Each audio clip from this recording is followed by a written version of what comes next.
Hello and welcome students. I am Preeti Gupta and today I am going to teach you a very important topic of your unit number 3, that is electrochemical cell and Gibbs free energy. So now let's start students.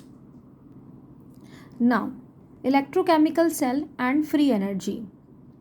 A galvanic cell is a source of electrical energy which can be used for different kinds of work. Obviously, we talked that it is an electrochemical cell or a voltaic cell in which a chemical energy is get converted into the electrical energy. The electrical energy can be quantitatively converted into work. Okay, but if we want to obtain maximum work from a galvanic cell, then charge has to be passed reversibly, students. Okay, the reversible work done by a galvanic cell. So there is a decrease in the Gibbs free energy. Okay, so that's why electrochemical cell is related with the Gibbs free energy. Now the relation is that the electrical work or the electrical energy is equal to the product of EMF of the cell and the electrical charge that flows through the external wire. Okay, the electrical work or the electrical energy is equal to the product of EMF of the cell, EMF or cell potential, or we can say electrode potential, and the electrical charge that flows through the external wire. It may be put as W electrical, that is known as the electrical work, which is equal to the product of EMF of the cell and the electrical charge flowing through the wire. Okay, now if N is the number of moles of electron, if N is the number of moles of electrons flowing through the wire, and F is 1 Faraday of electricity. We discussed the Faraday. Faraday is the charge on 1 mole of electron. Okay, if N is the number of moles of electron flowing through the wire and F is 1 Faraday of electricity, then charge flowing through the wire, which is equals to NF, and if E cell is the EMF of the cell, so we can write in this equation that W, or we can say electrical work, is equals to NF into E cell. NF into E cell. The free energy change, that is delta G, Gibbs free energy, for a process occurring at constant temperature and pressure P, is the measure of useful work that can be obtained. Okay, so mathematically we can write that delta G, that is change in Gibbs free energy, is equal to the electrical work done. When work done is done by the system, okay, in electrochemical cell the work done by the system, so its sign would be negative. We learned this concept in class 11, students. That is, when the system is doing work, okay, then the work done is negative. So here that the W electrical work done is negative. So now delta G is equals to minus electrical work done, and we know the value of electrical work done is equals to NF E cell. Okay, so when we put the value of electrical work in this equation, we get that delta G is equals to minus NF E cell. Now for the sake of comparisons, okay, when we do comparison we need to put a value of standard over there. So for the sake of comparison, standard cell potentials are used.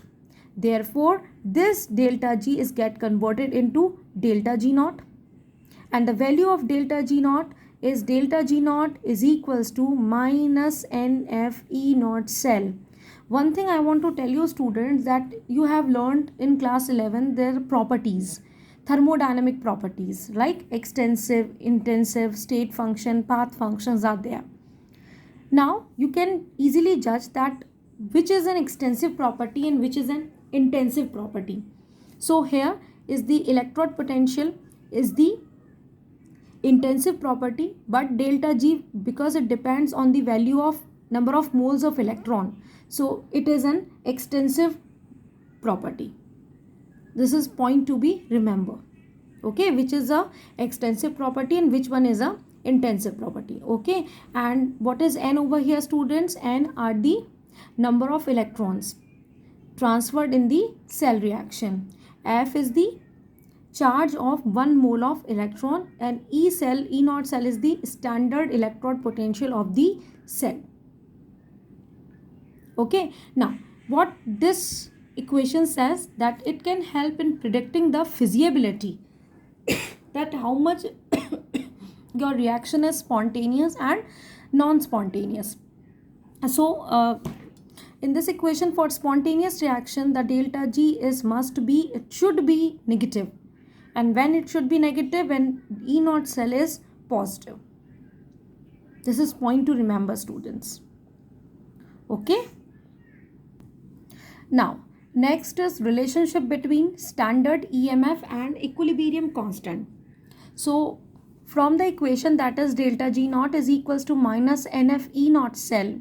That's delta G naught is equals to minus RT natural log of Kc. Okay, when this is the right hand side and this is the left hand side. When the LHS are equal, then the RHS are equal. Then we can write these two equations in this form.